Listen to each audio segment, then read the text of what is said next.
Yuk jadi bagian dari dakwah kami. Dukung operasional dakwah dan sosial kami, raih pahala amal jariah yang terus mengalir sampai hari kiamat.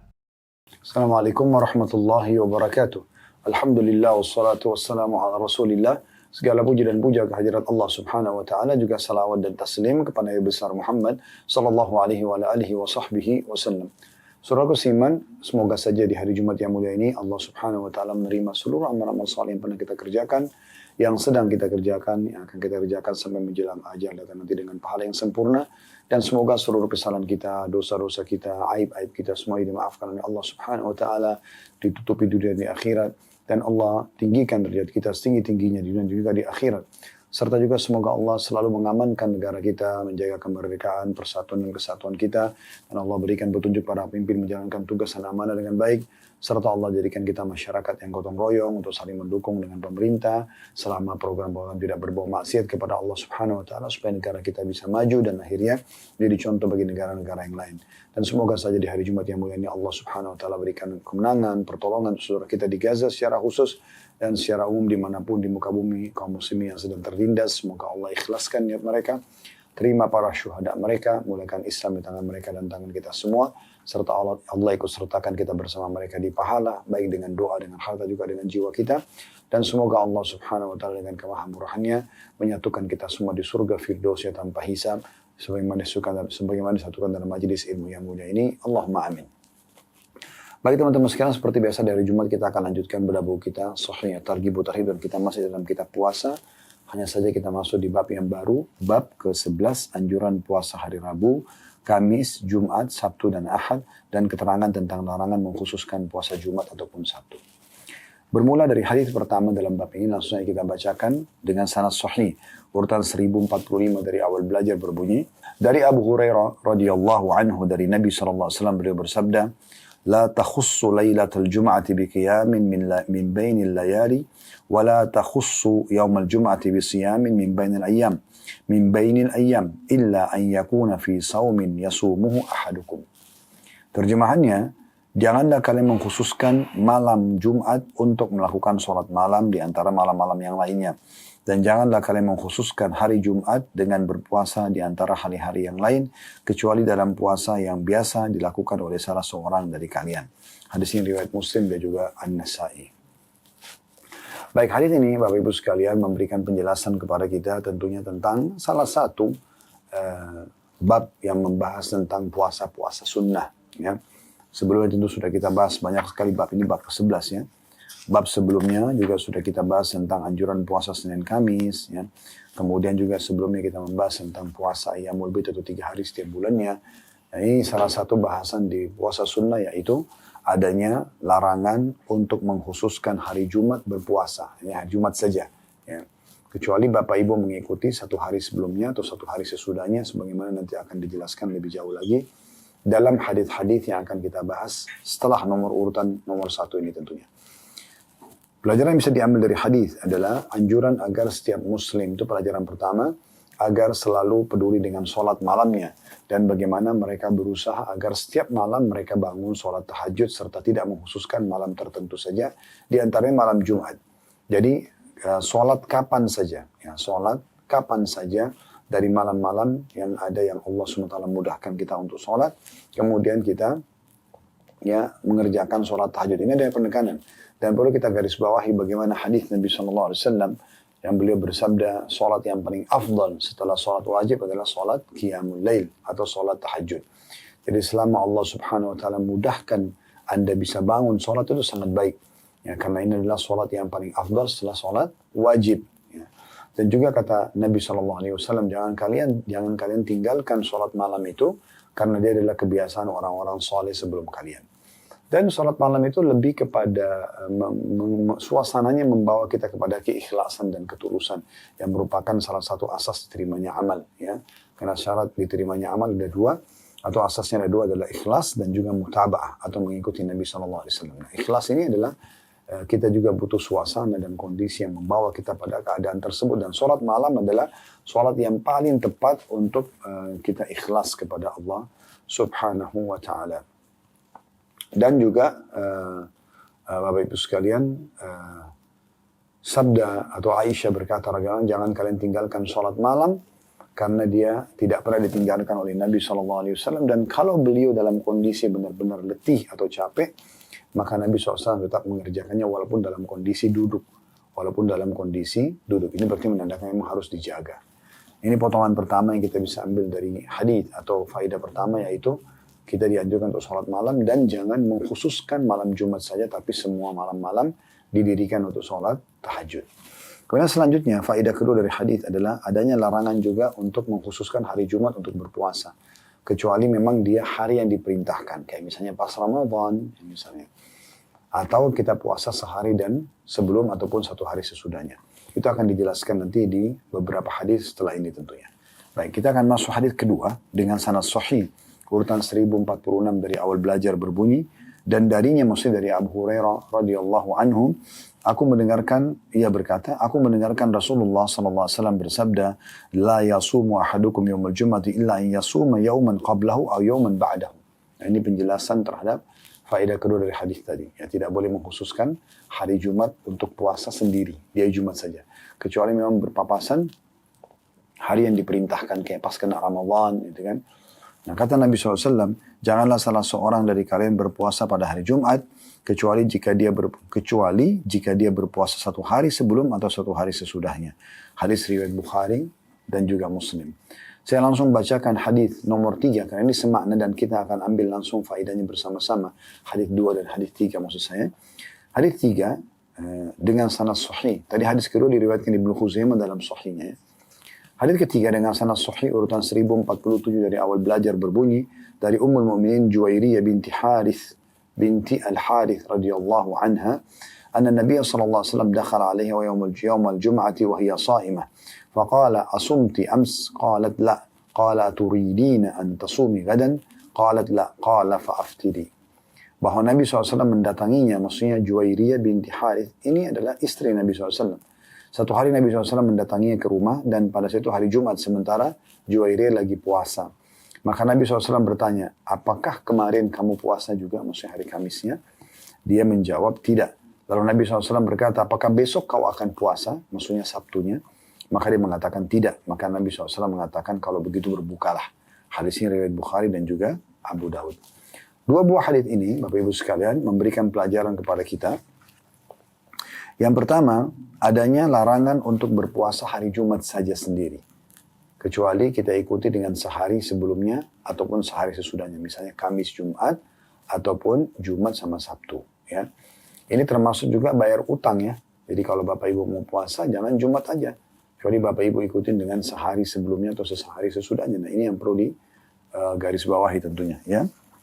Kemudian juga pelajaran yang kedua yang bisa diambil adalah bagaimana Nabi SAW menegur Juwairiyah binti Harith radhiyallahu anha, istri Nabi SAW, di mana beliau puasa hari Jumat.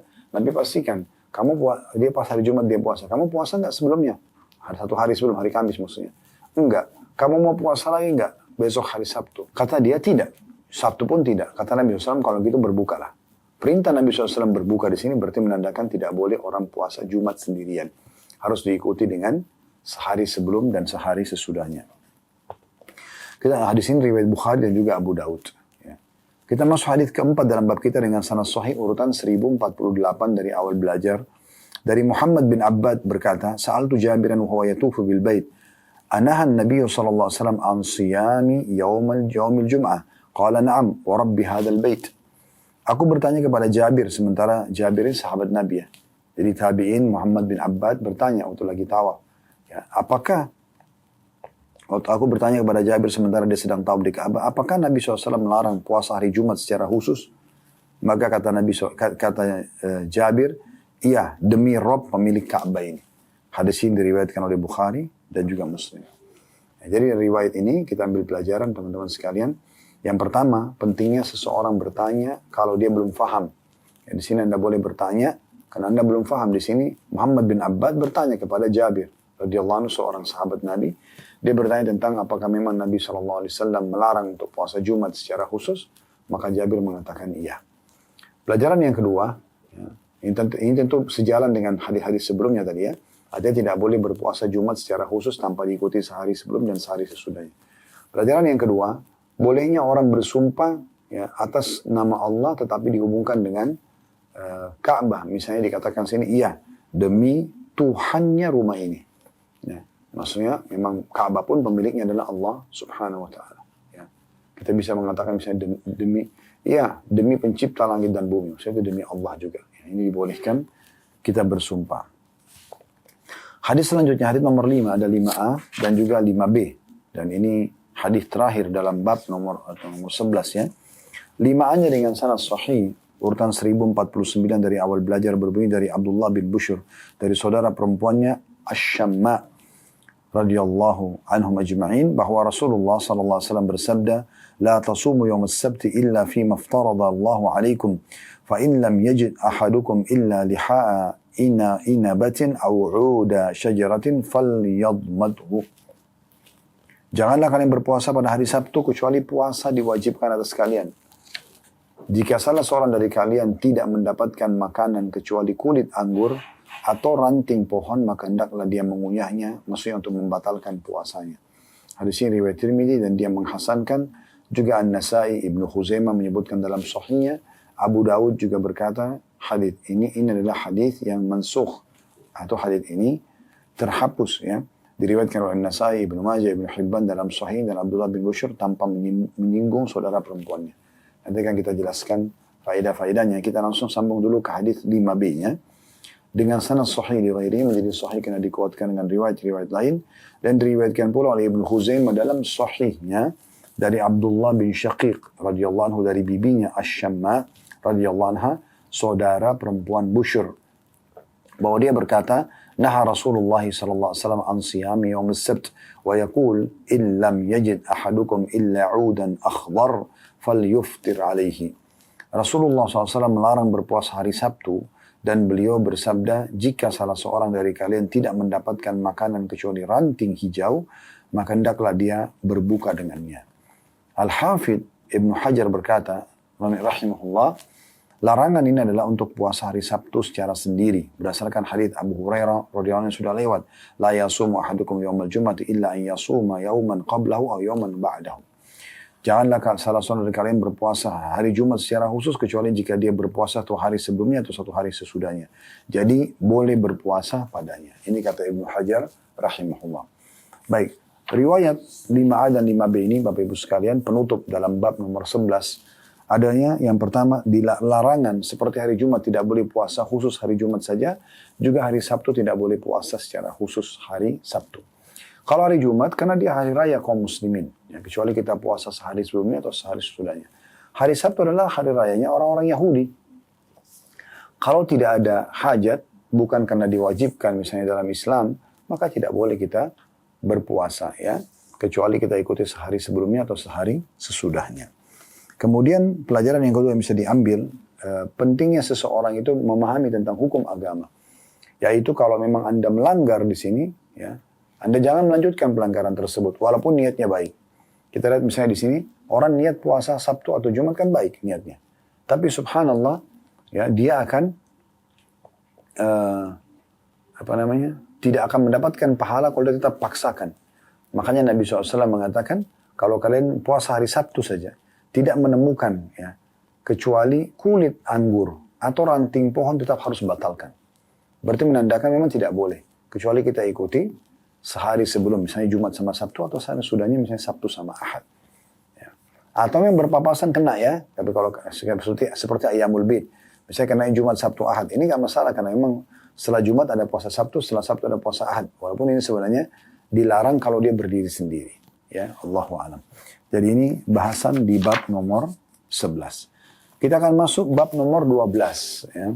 Yaitu anjuran puasa satu hari dan berbuka puasa satu hari, yaitu puasa Daud alaihissalam. Itu teman-teman sudah tidak asing mendengarkan puasa Daud ya. Sehari puasa, sehari jalan. Ini puasa yang paling afdal di dalam agama. Kenapa dia paling afdal? Karena secara kuantitas dia banyak sekali. Ya, kalau kita puasa sehari, berbuka puasa sehari, dalam 12 bulan, ya, satu bulannya kita keluarkan puasa Ramadan, maka berarti sisa 11 bulan. Sisa 11 bulan. Nah 11 bulan ini kalau Anda puasa sehari, berbuka puasa sehari, berarti Anda seakan-akan satu tahun itu selain Ramadan ya, berpuasa 5 bulan setengah. 5 bulan setengah. Jadi banyak sekali angka puasa yang Anda lakukan dengan puasa Daud ini. Ini membuat dia lebih afdal.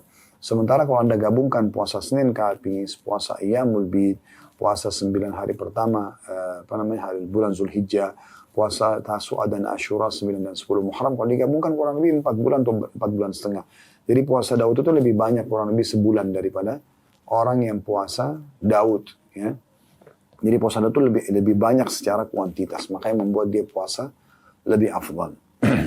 Baik, kita akan bacakan hadis yang pertama dalam bab ini. Hadis 1A dengan sanad sahih, dan ini urutan 1050 dari awal belajar, berbunyi dari Abdullah bin Amr bin As radhiyallahu anhuma, dia berkata Rasulullah sallallahu alaihi wasallam bersabda. Tadi saya bilang radhiyallahu anhuma karena Abdullah sahabat, Amr bin As sahabat. Kalau sahabat satu orang kita bilang radhiyallahu anhu, kalau laki-laki. Perempuan radhiyallahu anha. Tapi kalau dia sama ayahnya dua-duanya sahabat atau seorang sahabat Nabi menukil dari sahabat yang lain, kita mengatakan radhiyallahu anhuma. Maka dia mengatakan Rasulullah, kata Abdullah bin Amr bin As radhiyallahu anhuma, Rasulullah SAW bersabda kepadaku, innaka latasumun nahar wa taqumul lail. Faqultu na'am. Qala innaka idha fa'alta dhalika hajamat lahul ain wa nafihat lahul nafs. La sama man sama al-abad. Sawmu 3 ayyam min ash-shahr wa sawmu ash-shahri kullih. قلت فإني أطيق أكثر من ذلك قال فصم صوم داود كان يصوم يوما ويفطر يوما ولا يفر إذا لاقى. Sesungguhnya kamu berpuasa di siang hari, kata Nabi SAW kepada Abdullah bin Amr bin As. Karena sampai berita kepada Nabi SAW, Amr bin As ini, Abdullah bin Amr bin As, beliau puasa setiap hari. Setiap hari, gak pernah berhenti, sepanjang tahun. Pokoknya kalau siang pasti beliau puasa. Artinya kalau siang itu puasa 11 bulan tanpa Ramadan lagi. Jadi setahun penuh puasa terus.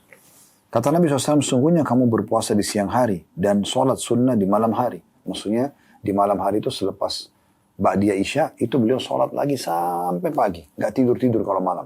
Ini karena semangatnya Abdullah bin Amr bin As radhiyallahu untuk melakukan ibadah yang maksimal. Gitu ya. Jadi beliau puasa terus panjang tahun, beliau juga sholat malam terus, di malam hari tidak tidur. Maka Abdullah mengatakan, benar. Beliau SAW bersabda, jika kamu melakukan itu, maka mata menjadi kuyu dan jiwa menjadi lelah. Tidak ada puasa bagi orang yang berpuasa selama-lamanya. Maksudnya tidak ada dinilai pahala kalau orang puasa terus-menerus panjang tahun. Berpuasa 3 hari dalam 1 bulan adalah sama dengan puasa 1 bulan penuh. Aku berkata, kata Abdullah bin Amr bin As, sesungguhnya aku mampu lebih banyak dari itu ya Rasulullah. Maksudnya puasa 3 hari setiap bulan, aku mampu lakukan. Aku bisa lebih daripada itu. Kata Nabi SAW, kalau begitu berpuasalah puasa Daud. Beliau berpuasa 1 hari dan berbuka puasa 1 hari. Dan beliau tidak melarikan diri jika bertemu musuh. Dalam riwayat lain, saya baca dulu karena ini masih 1A-nya. Mirip ya. Dalam riwayat lain, alam ukhbar annaka tasum wa la tuftir wa tusalli al-lail fala taf'al. فإن لعينك حظا ولنفسك حظا ولأهلك حظا فصم وأفطر وصل ونم وصم من كل 10 أيام يوما ولك أجر 9. قال إني أجد أقوى من ذلك يا نبي الله. قال فصم صيام داود عليه السلام. قال وكيف كان يصوم يا نبي الله. قال كان يصوم يوما ويفطر يوما ولا يفر إذا لاقى. Bukankah kata Nabi SAW kepada Abdullah bin Amr bin As, aku diberitahukan bahwasanya kamu berpuasa tanpa berbuka. Sepanjang tahun puasa terus setiap hari. Dan juga di salat malam tanpa tidur.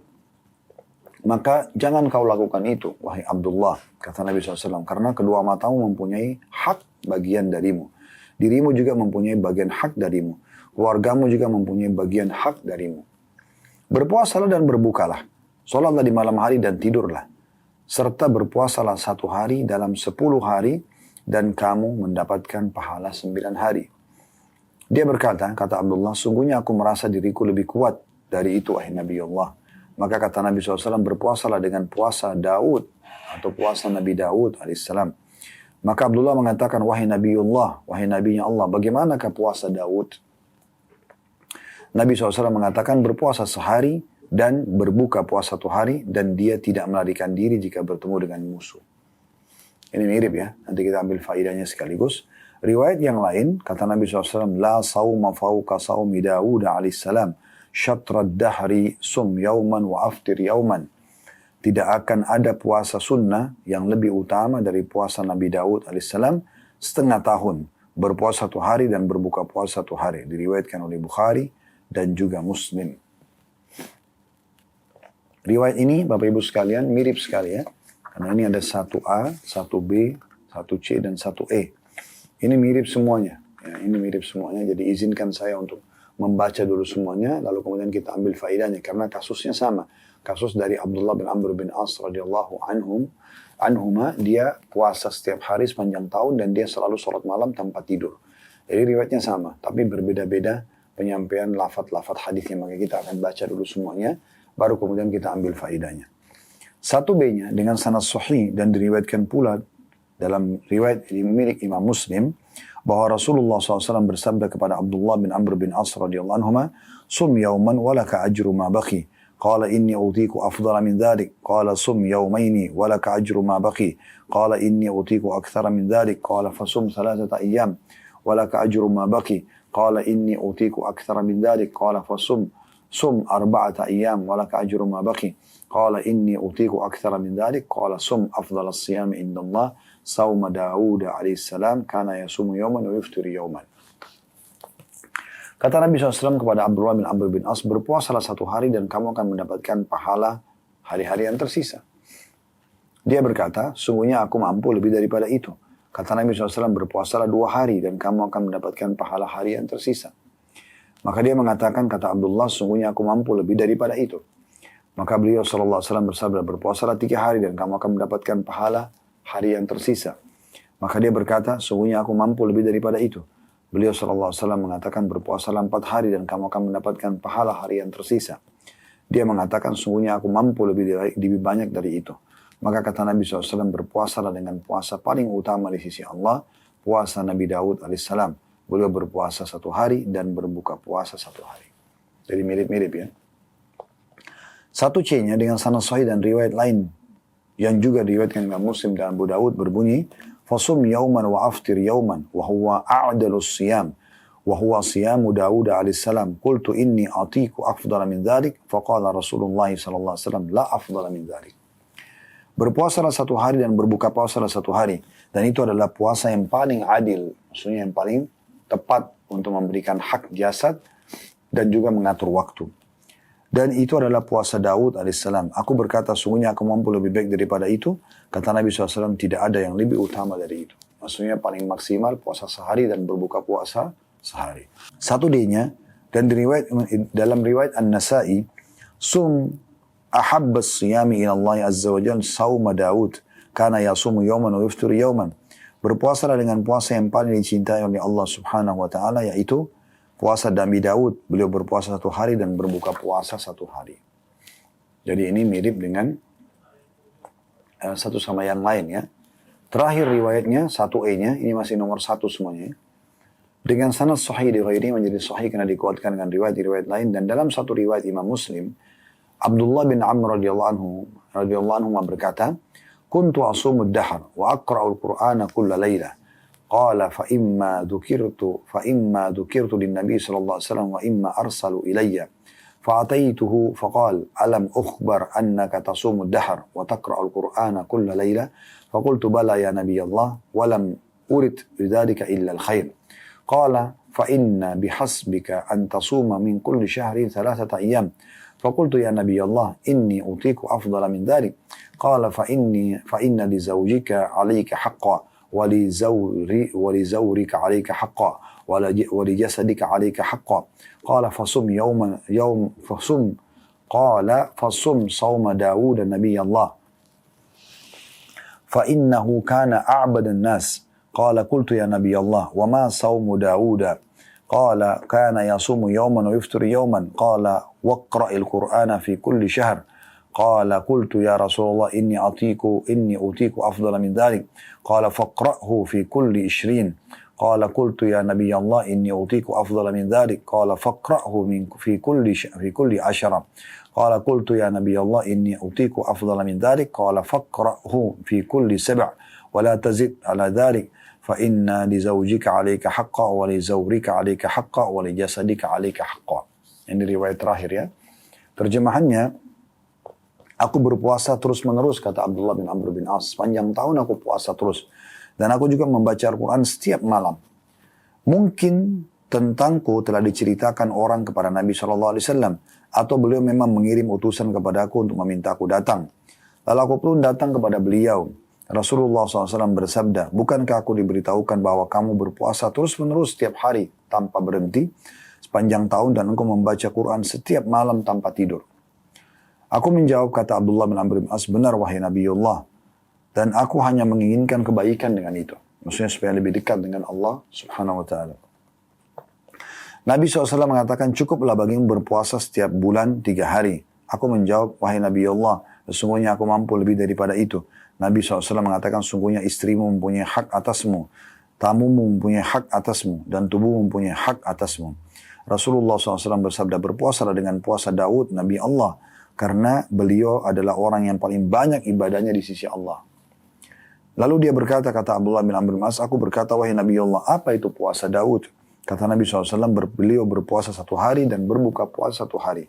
Rasulullah SAW bersabda, dan baca Al-Quran dalam 1 bulan untuk mengkhatamnya. Setiap bulan khatam. Kata Abdullah, aku berkata, wahai Nabi Allah, sungguhnya aku mampu lebih daripada itu. Maka kata Nabi SAW, bacalah atau khatamlah Al-Quran setiap 20 hari sekali. Lalu dia berkata lagi, kata Abdullah bin Amr bin As, radhiyallahu anhu, wahai Nabi, wahai Rasulullah, sungguhnya aku mampu lebih dari itu. Kata Nabi SAW, bacalah atau khatamlah ia Al-Quran dalam 10 hari sekali. Lalu kata Abdullah, aku berkata, wahai Rasulullah, sungguhnya aku mampu lebih daripada itu. Nabi SAW bersabda, bacalah atau khatamlah dalam 7 hari sekali, dan janganlah lebih dari itu. Karena istrimu mempunyai hak atasmu, tamumu mempunyai hak atasmu, dan tubuhmu juga mempunyai hak atasmu. Hadis ini, hadis pertama ya, dalam bab ini ada 5 riwayat semuanya panjang-panjang, Masya Allah. Memberikan pelajaran kepada kita yang pertama. Tentang kedudukan sahabat Nabi yang mulia Abdullah bin Amr bin As radhiyallahu anhuma.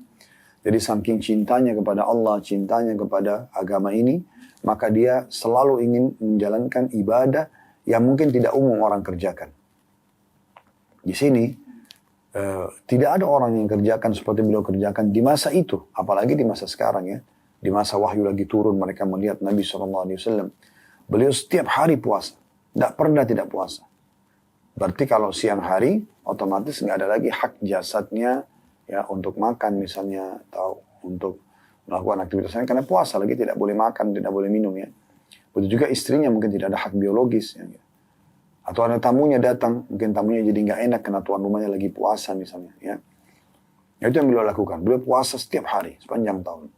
Tambah lagi malam hari nggak pernah tidur. Selepas Ba'diyah Isya, udah baca Quran, udah sholat, baca Quran sampai pagi. Begitu terus.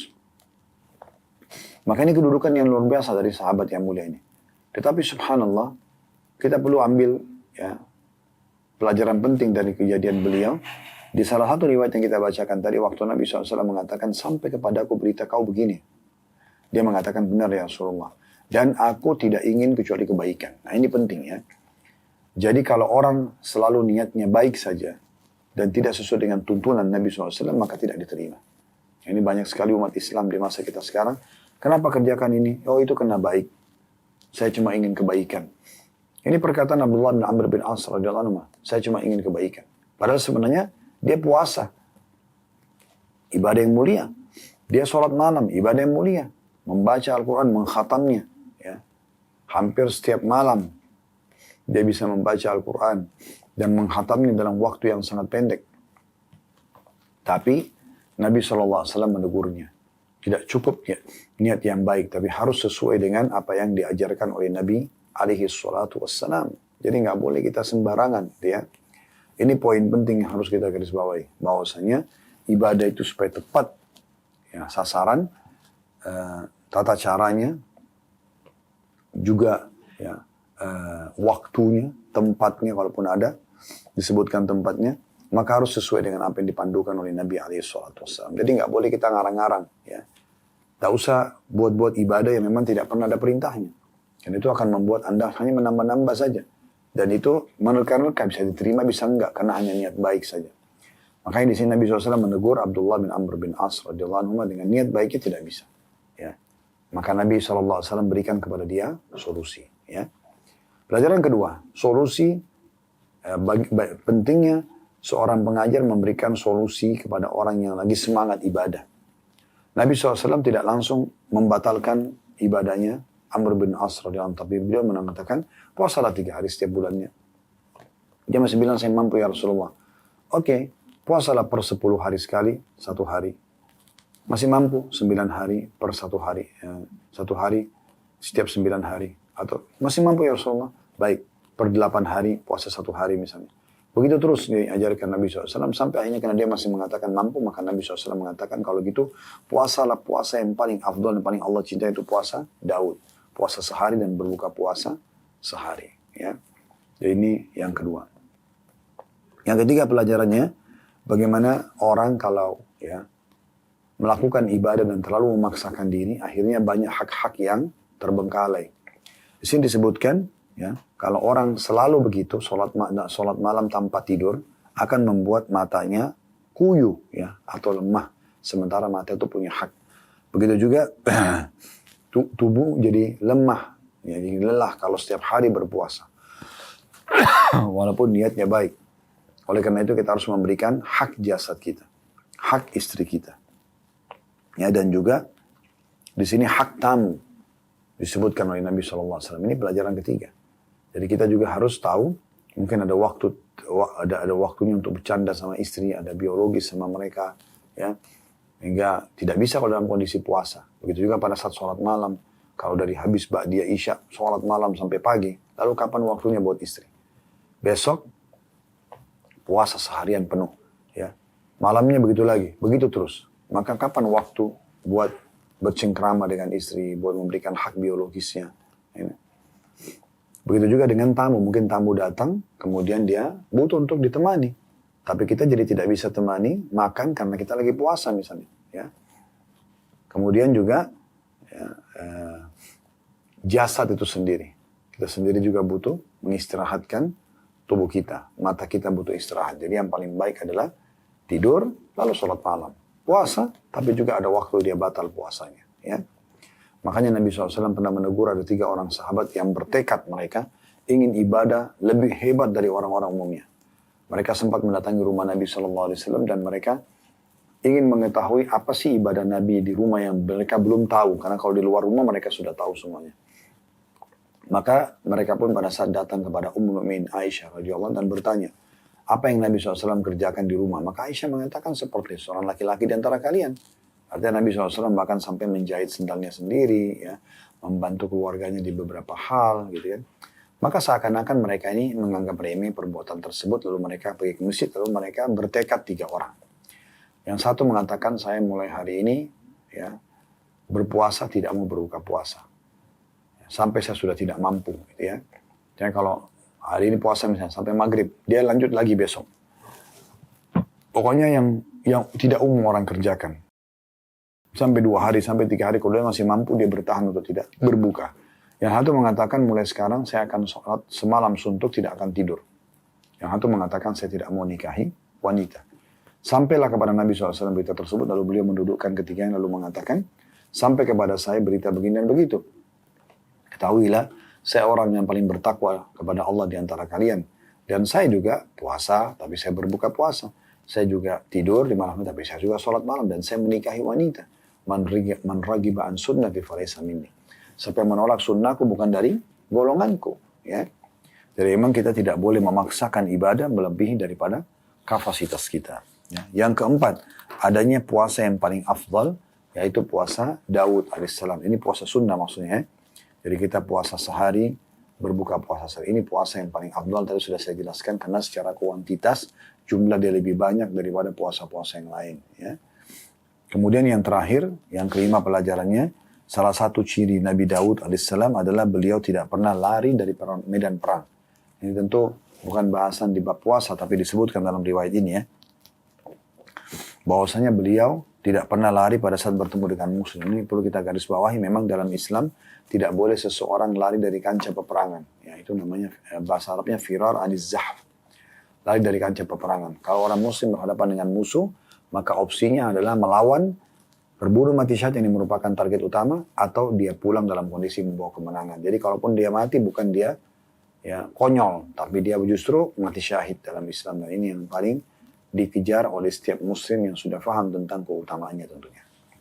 Hadis terakhir dalam bab nomor 12 ini ya, tentang anjuran puasa 1 hari dan berbuka puasa sehari. Hadis nomor 2 ini hadis terakhir dalam bab kita. 2 buah hadis, tapi sebenarnya riwayat nomor 1 tadi ada 5 yang kita bacakan ya. Hadis nomor 2 cuma 1 riwayat dengan sanad sahih urutan 1051 dari awal belajar berbunyi, dan darinya juga, maksudnya dari Abdullah bin Amr bin As radhiyallahu anhu, dia berkata, Rasulullah SAW bersabda, habbus siyami ilallahi siyamu Dawud wa habbus salati ilallahi salatu Dawud. Kana yanamu nisfal lail wa yakumu thuluthahu wa yanamu sulusahu wa kana yuftiru yawman wa yasumu yawman. Puasa yang paling dicintai oleh Allah adalah puasa Daud, dan salat yang paling dicintai oleh Allah adalah salatnya Nabi Daud. Beliau tidur separuh malam, bangun sepertiganya, dan tidur lagi seperenamnya. Beliau berbuka sehari dan juga berpuasa 1 hari. Hadis ini diriwayatkan Bukhari, Muslim, Abu Daud, dan juga An-Nasai serta Ibnu Majah. Riwayat ini sebenarnya melengkapkan saja apa yang kita bahas dari 5 buah riwayat di nomor 1 tadi ya, 1A sampai 1E. Kita langsung ambil pelajarannya saja. Yang pertama adalah bahwasanya puasa yang paling afdal dalam puasa sunnah adalah puasa Daud, yaitu puasa sehari, berbuka puasa sehari. Baik, ini poin. Kemudian yang kedua, bahwasanya sholat yang paling afdal adalah sholatnya Daud. Ini tentu disinggung adalah sholat malamnya, ya, di mana beliau menggabungkan antara tidur sama sholat. Beliau tidur sepertiga, setengah malamnya, kemudian beliau bangun sepertiganya, sholat, habis itu sisanya 1/6 malam beliau tidur lagi, istirahat lagi, sampai menjelang subuh baru beliau bangun. Ini yang paling afdal. Tentu ini butuh terapi khusus ya. Tidak bisa orang kalau baru kemudian dia langsung mau terapkan itu, nggak mungkin. Ya. Jadi kalau Anda sudah bisa bangun sepertiga malam, lalu Anda sholat, nunggu sampai subuh itu juga boleh. Ya. Tapi kalau sudah terbiasa, sudah rutin, itu biasanya Nabi Daud sholat, tidur sampai setengah malam, sepertiganya bangun sholat, sisanya 1/6-nya lagi, beliau istirahat kembali sampai menjelang subuh, baru beliau bangun untuk mengerjakan sholat subuhnya. Nah ini yang disebutkan tentang masalah sholat malamnya Nabi Daud alaihissalam. Kita masuk ke bab 13 teman-teman sekalian. Bab ancaman bagi wanita yang berpuasa sunnah sementara suaminya hadir atau ada di rumah kecuali dengan terlebih dahulu meminta izinnya. Ini ada sebuah riwayat ya. Tapi ada 1A, 1B, 1C, dan 1D-nya. Ini sebuah riwayat saja sebenarnya. Ya, khusus bagi wanita yang suaminya lagi ada di rumahnya, lagi cuti misalnya, dan dia terbiasa puasa sunnah. Kita bicara puasa sunnah. Puasa Senin Kamis misalnya. Pas hari Senin, suaminya lagi di rumah cuti. Maka sebelum dia puasa, dia harus izin dulu. Saya biasa puasa Senin, kamu izinkan nggak saya puasa? Izin dulu. Karena haknya suami ada. Ya, bisa saya suami minta dilayani makan bersama, mungkin biologis dan segala macam. Nah ini perlu digarisbawahi bagi setiap wanita secara khusus ya. Kita akan bacakan hadis 1A-nya dengan sanad sahih urutan 1050 dari awal belajar. Dari Abu Hurairah radhiyallahu anhu bahwa Rasulullah sallallahu alaihi wasallam bersabda, "La yahillu lil mar'ati an tasuma wa zawjuha syahidun illa bi idnih, wa la ta'dhan fi baiti illa bi idnih." Tidak halal bagi seorang wanita berpuasa sementara suaminya hadir ada di rumah kecuali dengan izinnya, dan tidak boleh mengizinkan seseorang masuk rumahnya kecuali dengan izin suami. Hadis ini riwayat Bukhari dan juga Muslim. 1B-nya dengan sanad hasan diriwayatkan oleh Ahmad dengan sanad hasan, dan dia menambahkan illa Ramadan, kecuali Ramadan. Nah, ini penjelasan, berarti kan yang tidak boleh wanita tadi puasa kecuali dengan izin suaminya itu kalau puasa sunnah. Kalau puasa wajib nggak perlu izin tentunya. 1C-nya dengan sanad sahih dalam sebuah riwayat Abu Daud, ghaira Ramadan, selain Ramadan. Maksudnya selain Ramadan dia harus izin dulu sama suaminya. 1D-nya dengan sanad sahih dan 1 riwayat di Tirmidzi dan Ibnu Majah, la tasumil mar'atu wa zawjuha syahidun yauman min ghairi syahri ramadhana illa biidni. Janganlah seorang wanita berpuasa walaupun hanya 1 hari sementara suaminya hadir ada di rumah selain bulan Ramadan kecuali dengan izinnya. Hadis riwayat Ibnu Khuzaimah dan Ibnu Hibban dalam sahih keduanya, dengan riwayat senada dengan riwayat Tirmidzi. Baik teman-teman sekalian, riwayat yang kita baru saja bacakan ini menjelaskan kepada kita tentang yang pertama, pentingnya seorang istri memberikan kedudukan suaminya yang sesuai dengan Allah Subhanahu wa taala berikan kedudukan sang suami, ya, yaitu ketaatan kepadanya selama bukan maksiat, dan mendahulukan suami kalau dia sedang mengerjakan ibadah sunnah, ya, mendahulukan suami dari itu. Misal contoh, si wanita ini lagi sholat sunnah, sholat tahajud misalnya, tapi suaminya panggil dia untuk melayani biologis, dia harus tinggalkan sholat malamnya, ya, karena melayani suami wajib sementara sholat tahajudnya sunnah, kan gitu. Begitu juga pada saat dia puasa sunnah, kalau suaminya suruh batalin untuk dilayani maka dia batalkan, ya, karena kedudukan suami yang luar biasa. Dan kata Nabi alaihi salatu wassalam, ya, sesungguhnya kalau boleh orang sujud, boleh aku perintahkan sujud kepada selain Allah, kalau boleh, tapi kan tidak boleh, maka aku akan suruh istri untuk sujud pada suami. Kenapa? Karena memang suami kedudukannya luar biasa. Dia adalah orang asing, bukan yang dikenal oleh para istri, ya, sebelumnya. Tapi begitu dia menjadi suami, dia memberikan makan, dia memberikan minum, dia memberikan tempat tinggal, dia memberikan pakaian, dia membahagiakan istrinya, ya, dia memberikan sperma, tumpakan sperma sehingga punya anak. Ini kan semua kedudukan yang luar biasa, ya. Oleh karena itu dia juga harus dibalas dengan kepatuhan selama bukan maksiat kepada Allah Subhanahu wa taala. Tentu banyak sekali bentuk kepatuhannya, ya.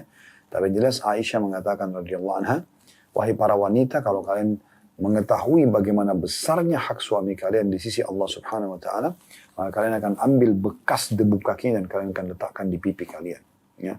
Karena memang luar biasa kedudukan suami dalam Islam. Sampai kata Nabi SAW, ya, istri manapun yang meninggal dunia dan suaminya ridho, merasa kehilangan, maka pastikan dia akan masuk ke dalam surga. Dalam riwayat lain, istri manapun yang menjaga 5 waktu sholat, tidak disebutin sholat sunnah, puasa Ramadan tidak disebutin puasa sunnahnya, dan juga melayani dan mentaati suaminya selama bukan maksiat, kecuali pada saat dia meninggal, dia boleh pilih dari 8 pintu surga yang mana dia ingin masuk.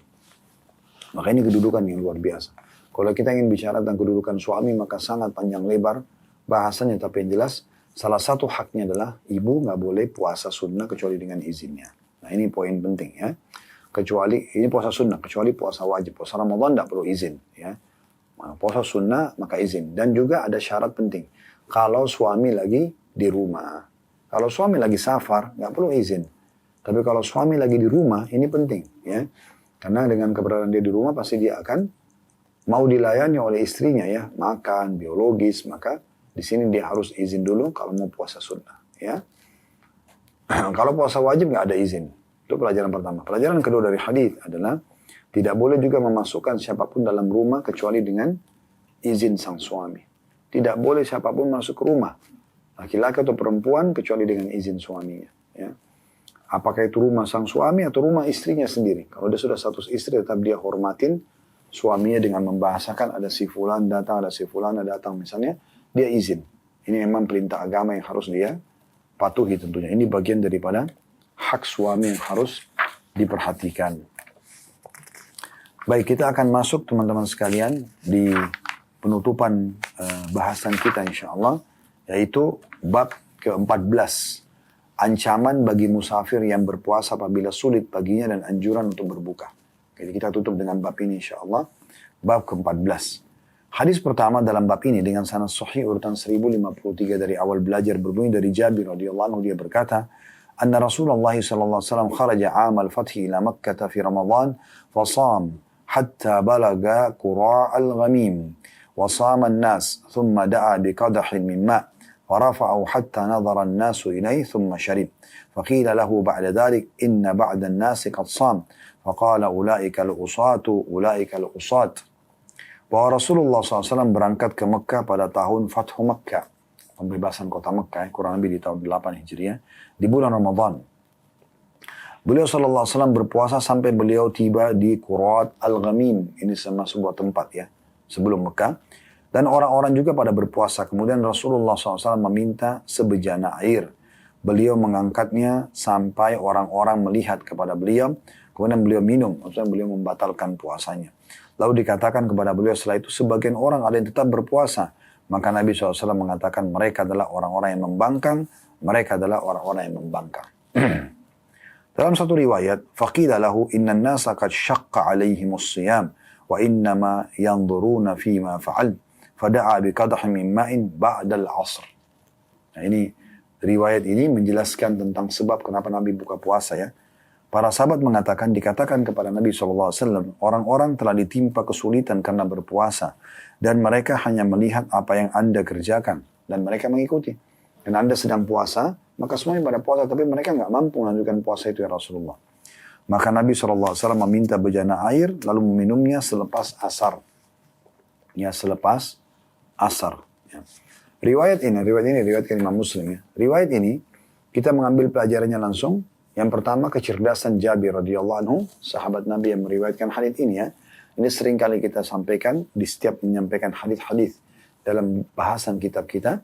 Yaitu kalau seseorang ya menyampaikan sebab disebutkannya hadis atau dia menceritakan kronologis terjadinya hadis ya, maka ini punya keutamaan tersendiri. Sini Jabir menceritakan bagaimana kejadian pada saat orang-orang mengeluh ya tentang sulitnya mereka berpuasa sementara Ramadan dan mereka lagi safar apalagi mau berperang ya, pada saat itu.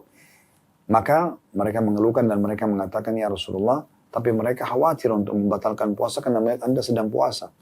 Maka Nabi SAW pun meminta agar didatangkan bejana air lalu beliau berbuka puasa selepas asar. Selepas asar. Itu faedah pertama tentang kecerdasan Jabir dalam menyampaikan riwayat ini. Kejadian kedua, bahwasanya bolehnya orang berbuka puasa di saat safar. Dan itu terjadi kalau dia merasakan kesulitan. Satu sisi, atau ada orang memang tidak sulit, tapi dia mau mengambil rukhsahnya, keringanannya. Ya. Karena dasarnya, orang yang sedang musafir, dia sulit atau tidak sulit, boleh saja dia batalkan puasa. Jadi nanti misalnya Ramadan, bi'idnillahi ta'ala, bulan Maret nanti, misal contoh ada orang berangkat umroh. Di pesawat, dingin, ya, tapi dia mau batalkan puasanya. Boleh kah? Boleh. Maksudnya cuaca dingin ya, di pesawat ada AC segala macam, nyaman-nyaman aja. Tapi dia mau batalkan puasanya. Boleh kah? Boleh. Karena musafir dasarnya boleh mengambil rukhsah atau keringanan itu. Dia sudah safar namanya. Ya. Apalagi memang dari Jakarta, dari perbedaan antara kita Indonesia sama Saudi itu 4 jam. Artinya, kalau kita sudah jam 6 sore waktunya buka puasa di Indonesia, mereka masih baru jam 2 siang. Ya. Jadi kalau Anda berangkat pagi dari sini pakai pesawat, misalnya jam 9 pagi, Anda jalan 9 jam pesawat. Ya. 9 tambah 9 berarti jam 18, berarti jam 6 sore Anda tiba. Waktu Indonesia. Itu mundur 4 jam, baru jam 2 di sana. Dan biasanya Ramadan itu buka puasa di Saudi sekitar jam 7-an. Berarti Anda menambah 5 jam dari masa puasa Anda. Boleh nggak seseorang mengambil rukhsah, keringanan, kemudian dia buka puasa? Boleh. Nggak ada masalah. Walaupun dia mampu melanjutkan puasanya. Karena dasarnya orang musafir boleh mengambil keringanan ini. Ya. Tapi kalau dia mau juga lanjutin puasanya boleh saja. Selama dia mampu. Kalau dia tidak mampu sampai menyusahkan diri tidak boleh. Nah ini diambil dari potongan sabda Nabi SAW. Pada saat beliau minta didatangkan bejana air dan minum. Ternyata masih ada sahabat yang tadinya tidak mampu sebenarnya. Tapi mereka merasa sayang kalau batalin. Maka Nabi SAW mengatakan mereka para pembangkang. Nggak boleh. Kalau sudah tidak mampu, nggak boleh sama sekali dipertahankan. Ya. Karena Islam tidak memerintahkan kita untuk menyusahkan diri dalam masalah ibadah. Baik, hadis nomor 2 dalam bab ini. Ada 2A dan juga ada 2B. Ya. 2A-nya dengan sanad sahih urutan 1054 dari awal belajar. Dan darinya maksudnya dari Jabir radhiyallahu anhu. Dia berkata, karena Nabi SAW fi safarin, fara'a rajulan qad ijtama'a an-nasu alaih. وقد ظلل عليه فقال ما له قالوا رجل صائم فقال رسول الله صلى الله عليه وسلم ليس من البر أن تصوم في السفر. Nabi SAW dalam satu perjalanan beliau melihat seorang laki-laki yang dikelilingi oleh orang-orang dan dia berusaha dipayungi. Rasulullah SAW bertanya, ada apa dengannya? Mereka menjawab, seorang laki-laki yang sedang berpuasa. Maka Rasulullah SAW bersabda, bukan termasuk kebaikan kalian berpuasa dalam keadaan bepergian jauh. Dalam riwayat yang lain, alaikum birukhsatillahi alladhi rakhasa lakum. Ambillah keringanan Allah yang dia berikan kepada kalian. Dalam riwayat lain juga, laisa minal birri shaumu fis safar. bukan termasuk kebaikan, bukan termasuk kebaikan berpuasa dalam keadaan bepergian jauh. Hadis ini riwayat Bukhari, Muslim dan juga Abu Daud serta An-Nasai. 2B-nya sekaligus kita baca karena ini 2A 2B adalah semakna hadisnya. Dalam satu riwayat milik An-Nasai, anna Rasulullah sallallahu alaihi wasallam marra ala rajulin fi dhilli syajaratin yurashu alaihi al-ma. Faqala ma balu sahibikum? Qalu ya Rasulullah sa'im. Qala innahu laysa min al-birri an tasumu fi as-safar wa alaikum bi rukhsatillahi allati rakhasa lakum faqbaluha. Bahwa Rasulullah SAW melewati seseorang laki-laki di bawah naungan sebatang pohon yang diguyur air. Beliau bertanya, ada apa dengan teman kalian ini? Mereka menjawab, wahai Rasulullah, dia sedang puasa. Beliau SAW bersabda, bukan termasuk kebaikan kalian berpuasa dalam keadaan bepergian jauh. Ambillah keringanan Allah yang dia berikan kepada kalian, terimalah ia. Ini dua buah riwayat, nomor 2 dalam bab kita. Dari riwayat ini, teman-teman sekalian, kita mengambil pelajaran. Ya. Yang pertama, dari atau kepintaran dan kecerdasan Jabir radhiyallahu anhu, karena ini riwayat mirip-mirip ya. Tapi di sini beliau yang menukil kisah ini. Bagaimana Nabi SAW bertemu dengan seseorang yang sedang dikerumuni orang, kemudian dipayungi. Itu riwayat 2A, riwayat 2B. Ya, dia dipercikin air. Ya. Maka Nabi SAW bertanya, ya, kenapa orang ini? Mereka mengatakan sedang puasa ya Rasulullah. Mohon maaf. Karena melihat kejadian tersebut, maka Nabi SAW mengatakan, bukan bagian daripada kebaikan berpuasa pada saat safar. Kalau keadaannya seperti ini. Maka ambillah keringanan yang Allah berikan. Apa makna perkataan ini? Kalau ada orang puasa dan dia merasa dirinya tidak terganggu, dia tetap mau berpuasa saja, itu haknya dia. Asal dia tidak kesulitan. Kalau kesulitan sudah tidak boleh, dia harus batalkan puasanya. Sebagaimana sudah saya jelaskan tadi. Jadi ada 2 opsi. Dia boleh batalkan puasanya kalau sudah tidak tahan. Bahkan ini dianjurkan. Atau memang dia juga tetap bisa tahan, tapi dia mau ambil rukhsah atau keringanan. Ini juga dibolehkan. Maka ini pelajaran penting yang bisa kita ambil tentunya. Jadi jangan disalahkan orang-orang yang membatalkan puasanya walaupun Ramadan kalau dia sedang safar. Hadits nomor 3 dengan sanad Hasan Sahih, urutan 1055 dari awal belajar dari Ammar bin Yasir radhiyallahu anhuma. Ammar sahabat, Yasir juga sahabat. Kita bilang radhiyallahu anhuma. Dia berkata, Aqbalna ma'a Rasulillah sallallahu alaihi wasallam min ghazwati fasirna fi yawmin shadidil har. فنزلنا في بعد الطريق فانطلق رجل منا فدخل تحت شجرة فإذا أصحابه يلوذون به وهو متجع كهيئة الوجع. فلما رآهم رسول الله صلى الله عليه وسلم قال ما بال صاحبكم؟ قالوا صائم. فقال رسول الله صلى الله عليه وسلم ليس من البر أن تصوم في السفر عليكم بالرخصة التي رخص الله لكم فاقبلوها. Kami pulang, kata Ammar bin Yasir radhiyallahu anhu, kami pulang dari suatu peperangan bersama Rasulullah SAW. Kami berjalan di hari yang sangat panas. Di tengah jalan kami singgah, lalu seorang laki-laki dari kami beranjak untuk berteduh di bawah sebatang pohon. Ternyata temannya datang mengurumuninya sementara dia sedang berbaring seperti kesakitan. Manakala Rasulullah SAW melihat mereka, maka beliau bersabda, ada apa dengan teman kalian ini? Maka mereka mengatakan, dia sedang berpuasa ya Rasulullah. Maka kata Nabi SAW, bukan termasuk kebaikan kalian berpuasa dalam keadaan bepergian jauh. Ambillah keringanan yang telah Allah berikan kepada kalian, terimalah ia. Hadis ini riwayat At-Tabarani dalam Mu'jamul Kabir dengan sanad Hasan. Hadis nomor 4, mirip juga dengan ini, saya bacakan langsung ya. Dengan sanad Hasan Sahih, urutan 1056 dari awal belajar berbunyi, dari Abdullah bin Amr radhiyallahu anhu dia mengatakan, Sara Rasulullah sallallahu alaihi wasallam fanazala bi ashabi wa idza nasun qad ja'alu 'arishan 'ala sahibihim wa huwa sha'imun famarra bihi Rasulullah sallallahu alaihi wasallam faqala ma sya'nu sahibikum awaja' qalu ya Rasulullah walakinnahu sha'im wa dhalika fi yawmin harur faqala Rasulullah sallallahu alaihi wasallam la birra an yasuma fi safar. Rasulullah SAW berjalan lalu beliau singgah bersama sahabat-sahabatnya. Dan ada beberapa orang telah membuat naungan untuk sahabat mereka yang sedang berpuasa. Rasulullah SAW melewatinya, maka beliau berkata, ada apa dengan kawan kalian ini? Apakah dia sakit? Mereka menjawab, tidak wahai Rasulullah, hanya saja dia sedang berpuasa. Dan hari ini adalah hari yang disertai angin yang panas. Maka Rasulullah SAW setelah melihat keadaan orang itu mengatakan tidak ada kebaikan melakukan puasa dalam keadaan bepergian jauh. Hadis ini riwayat Tabarani dalam Mu'jamul Kabir dan rawi-rawinya adalah rawi as-sahih. Riwayat nomor 5 mirip juga dengan sanad sahih urutan 1057 dari awal belajar berbunyi dari Ka'ab bin Asim al-Asy'ari. Dia berkata radhiyallahu anhu, aku mendengarkan Rasulullah SAW bersabda, laisa minal birri as-siyamu fis safar. Bukan termasuk kebaikan berpuasa dalam keadaan bepergian jauh. Diriwayatkan oleh An-Nasai, Ibnu Majah dengan sanad yang sahih. Riwayat nomor 7 juga mirip dengan itu ya, atau riwayat nomor 6 tepatnya. Dengan sanad sahih dari Abdullah bin Umar radhiyallahu anhu, dia berkata, Rasulullah SAW bersabda, laisa minal birri as-shawmu fis safar. Bukan termasuk kebaikan berpuasa dalam keadaan bepergian jauh. Diriwayatkan Ibnu Majah dan juga Ibnu Hibban dalam sahihnya.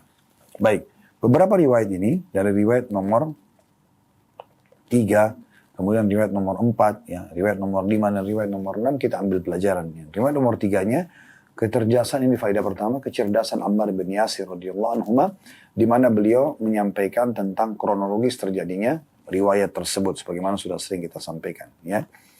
Dan kemudian pelajaran kedua langsung kita masuk hadis keempat, kecerdasan Abdullah bin Amr radhiyallahu anhu, di mana beliau juga menceritakan mirip dengan Ammar ibn Yasir, ya, tentang masalah kronologis tersebutkannya hadis.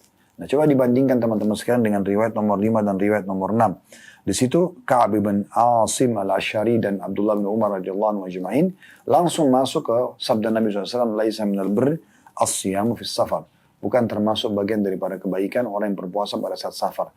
Kalau kita lihat riwayat nomor 5 dan riwayat nomor 6 ini adalah salah satu potongan dari riwayat nomor 2 dan riwayat nomor 3. Akhirnya. Nah, sahabat dari riwayat nomor 4 dan riwayat nomor 5 ini, atau nomor 5 dan nomor 6 tepatnya, itu hanya menyampaikan langsung inti penyampaian Nabi SAW. Nah, kenapa kita sebutkan keutamaan Ammar bin Yasir radhiyallahu anhu di riwayat nomor 2 dan keutamaan Abdullah bin Amr bin As radhiyallahu anhu di nomor hadis nomor 4, ya. Nomor 3 tadi, hadis nomor 3 Ammar bin Yasir, hadis nomor 4 Abdullah bin Amr bin As. Kenapa kita sebutkan keutamaan mereka? Karena mereka menceritakan kronologis daripada penyebutan hadis. Ini yang pertama, faedah pertama dan faedah kedua. Dan faedah ketiga, bagaimana pentingnya seseorang pemimpin untuk segera mengambil keputusan di saat memang dibutuhkan keputusan itu dan urgen. Ya. Di sini Nabi SAW pada saat melihat sahabat yang bernaung di bawah pohon, ya, kemudian teman-temannya pada menutupin dia, ya, melindungi dia. Ada tadi riwayat sebelumnya membersihkan air, ya. Ini kemudian Nabi SAW Nabi tanya kenapa dia. Nah, ini penting. Pertanyaan seorang pemimpin kepada orang yang dipimpin itu penting sekali karena dia menunjukkan kepeduliannya. Ini penting sekali, ya. Sehingga akhirnya Nabi SAW dapat informasi kalau dia bukan sakit, tapi dia memang karena ingin mempertahankan puasanya. Nah, ini pentingnya kepedulian seorang pemimpin. Ini pelajaran ketiga. Pelajaran keempat dari hadis, adanya larangan untuk berpuasa bagi orang yang tidak mampu menyusahkan dirinya, walaupun itu puasa wajib pada saat safar. Maka dia boleh membatalkan nanti diganti dengan hari yang lain setelah Idul Fitri tentunya. Ya, yang sudah saya jelaskan tadi, boleh dengan keadaan memang dia sudah tidak bisa tahan, ini harus puasa, harus buka puasa seperti hari ini, juga hari-hari sebelumnya. Atau yang kedua memang dia cuma mau ambil keringanannya, walaupun dia tahan tapi dia ingin memilih untuk membatalkan saja, nanti dia ganti setelah Idul Fitri, itu juga dibolehkan tentunya. Hadits nomor 7 dalam bab ini, dan kita insya Allah selesaikan sampai hadits nomor 10 ya. Hadits nomor 7 ada 7A dan 7B. 7A-nya dengan sanad hasan sahih urutan 1059 dari awal belajar dari Ibnu Umar radhiyallahu anhu bahwa Nabi SAW bersabda, Inna Allah tabaraka wa ta'ala yuhibbu an tu'ta rukhasuhu kama yakrahu an tu'ta ma'siyatuhu. Saya ulangi, Inna Allah tabaraka wa ta'ala yuhibbu an tu'ta rukhasuhu kama yakrahu an tu'ta ma'siyatuhu. Sesungguhnya Allah yang maha suci dan maha tinggi mencintai jika keringanannya dilaksanakan, dan sebagaimana dia benci jika kemaksiatan kepadanya dilakukan. Hadis ini riwayat Ahmad dengan sanad sahih. Al-Bazzar juga meriwayatkan. At-Tabarani juga menyebutkan dalam kitab Mu'jam al-Awsat dengan sanad hasan. Ibnu Khuzaimah dan Ibnu Hibban juga menyebutkan dalam sahih keduanya. Itu 7A-nya. 7B-nya dengan sanad hasan sahih dalam satu riwayat milik Ibnu Khuzaimah berbunyi bahwasanya Rasulullah SAW bersabda, Inna Allah yuhibbu an tu'ta rukhasahu kama yuhibbu an tutraka ma'siyatuhu. Sesungguhnya Allah cinta jika keringanan yang dia berikan dilaksanakan atau diterima, sebagaimana dia cinta jika kemaksiatan kepadanya ditinggalkan. Saya langsung baca riwayat nomor 8 karena mirip riwayatnya. Ya. Dengan sanad sahih urutan 1060 dari awal belajar dari Ibnu Abbas radhiyallahu anhu, dia berkata, Rasulullah SAW bersabda, Inna Allah yuhibbu an tu'ta rukhasuhu kama yuhibbu an tu'ta azaimuhu. Sesungguhnya Allah cinta jika keringanannya dilaksanakan sebagaimana dia cinta jika keinginan yang diperintahkannya dilaksanakan. Diriwayatkan Al-Bazzar dengan sanad hasan dan At-Tabarani juga Ibnu Hibban menyebutkan dalam sahih keduanya. Baik, 3 buah riwayat di 7 ada 7a dan 7b serta riwayat nomor 8 memberikan pelajaran kepada kita. Yang pertama, bahwasanya Allah Subhanahu wa taala itu tidak ingin memberatkan hamba-hambanya.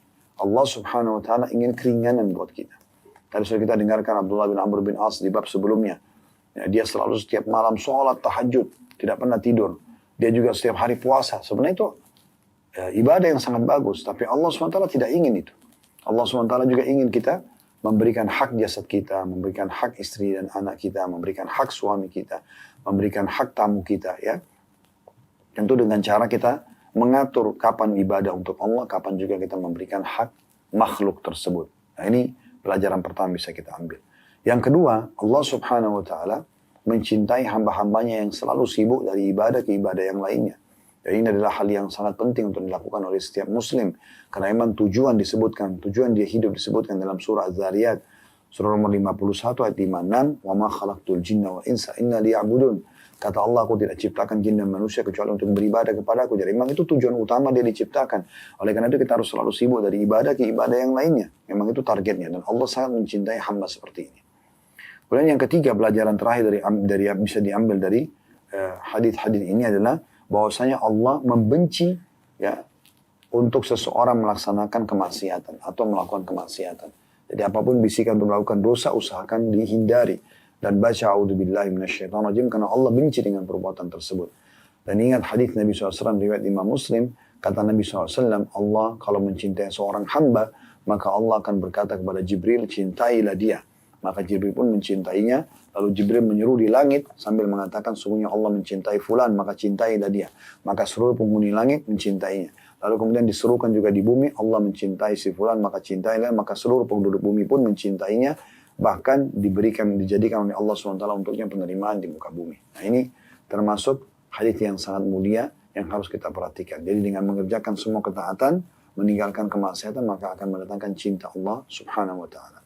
Sebaliknya kalau orang sibuk dari dosa ke dosa yang lainnya, maka ingat lanjutan hadis kata Nabi SAW, kalau Allah membenci seorang hamba karena dosa terus diulang-ulangi tanpa dia taubat tentunya, tanpa dia menyesali, ya. Udah taubat itu berbeda. Kalau dia belum taubat dan terus saja dalam maksiatnya, maka Allah membencinya. Allah panggil Jibril mengatakan, saya benci fulan, maka bencilah. Maka Jibril pun membencinya, lalu kemudian Jibril menyuruh di langit, kalau Allah membenci si fulan, maka bencilah. Seluruh penghuni langit juga membencinya. Lalu juga dikatakan begitu di bumi, maka seluruh penghuni bumi pun membencinya, dan akhirnya ditolaklah dia di muka buminya. Itu akan banyak penolakan-penolakan yang terjadi terhadap dirinya. Dua buah riwayat yang terakhir dalam bab ini, hadis nomor 9 dengan sanad sahih urutan 1061 dari awal belajar berbunyi dari Anas radhiyallahu anhu, dia berkata, kunna ma'an nabi sallallahu alaihi wasallam fi safari faminna as-sha'im wa minna al-muftir. Qala fanazalna manzilan fi yawmin har أكثرنا ظل صاحب الكساء ومنا من يتقي الشمس بيده قال فسقط الصوام وقام المفترون فضربوا الأبنية وسقوا الركاب فقال رسول الله صلى الله عليه وسلم ذهب المفترون اليوم بالأجر. Kami pernah bersama Nabi SAW dalam satu perjalanan jauh. Di antara kami ada yang berpuasa dan di antara kami ada juga yang berbuka puasa. Anas selalu berkata, pada hari yang panas kami singgah di suatu tempat, orang yang paling luas naungannya adalah adalah pemilik kain. Karena dia punya kain untuk nutupi dirinya dari panas, ya. Dan di antara kami ada yang melindungi dirinya dari matahari dengan tangannya karena panasnya cuaca pada saat itu. Anas berkata, orang-orang yang berpuasa loyo, lalu orang-orang yang berbuka puasa atau tidak puasa bangkit mendirikan tenda dan memberikan minum hewan-hewan tunggangan. Maka Rasulullah SAW bersabda, orang-orang yang berbuka atau yang tidak puasa mengambil pahala pada hari ini. Diriwayatkan oleh Imam Muslim. Saya bacakan langsung riwayat nomor 10 karena mirip, ya. Dengan sanad sahih urutan 1062 dari awal belajar berbunyi dari Abu Sa'id Al-Khudri radhiyallahu anhu. Dia berkata, غزونا مع رسول الله صلى الله عليه وسلم ل16 مضت من رمضان فمنا من صام ومنا من أفطر فلم يعيب الصائم على المفطر ولا المفطر على الصائم.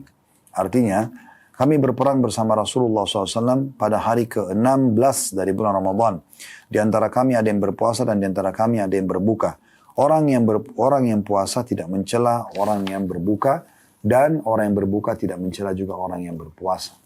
Dalam riwayat lain, yarawna anna man wajada quwwatan fasam fa inna dzalika hasan wa yarawna anna man wajada dha'fan fal aftar fa inna dzalika hasan. Mereka memandang, maksudnya para sahabat, bahwa siapa yang kuat lalu dia berpuasa, maka itu adalah perbuatan yang baik. Dan mereka juga memandang bahwa siapa yang tidak kuat lalu dia berbuka, maka itu juga adalah perbuatan baik. Diriwayatkan oleh Muslim dan yang lain-lain. Al-Hafidh Ibnu Hajar berkata, para ulama berbeda pendapat tentang lebih utama di antara keduanya dalam keadaan bepergian jauh, apakah puasa atau berbuka. Anas bin Malik radhiyallahu anhu berpendapat bahwa puasa lebih utama. Hal ini juga diriwayatkan dari Uthman bin Abul As. Pendapat ini diikuti oleh Ibrahim An-Nakhai, Sa'id bin Jubair, Al-Thawri, Abu Thawr, dan Ashab Ar-Ra'i. Malik, Al-Fudail bin Iyad, dan Asy-Syafi'i juga berkata, puasa lebih kami cintai bagi yang kuat. Sedangkan Abdullah bin Umar, Abdullah bin Abbas, Sa'id bin Musayyib, Asy-Sya'bi, Al-Auza'i, Ahmad bin Hanbal, Ishaq bin Rahawai mengatakan berbuka lebih utama. Dan diriwayatkan pula dari Umar bin Abdul Aziz, Qatada dan Mujahid bahwa yang lebih utama adalah yang lebih mudah bagi seseorang. Di antara keduanya, pendapat ini dipilih oleh Hafidh Abu Bakar Al-Munzir dan ia adalah pendapat yang bagus. Wallahu a'lam, kata beliau. Ya. Baik, kita masuk langsung mengambil faedah dari hadis 9 dan hadis nomor 10 dan sekaligus kita tutup ya materi kita tentu pada hari ini. Yang hadis nomor 9, faedah pertama kecerdasan Anas radhiyallahu anhu, dan ini faedah sendiri sebagaimana sudah kita jelaskan ya, kalau seseorang menukil sebab disebutkannya hadis maka itu punya kedudukan tersendiri. Dia cerita kami dari safar, kemudian ada di antara kami puasa, di antara kami buka puasa, kemudian kami turun pada satu di hari yang panas, ya ada di antara kami yang bernaung dengan kainnya, ada yang dengan tangannya. Ya.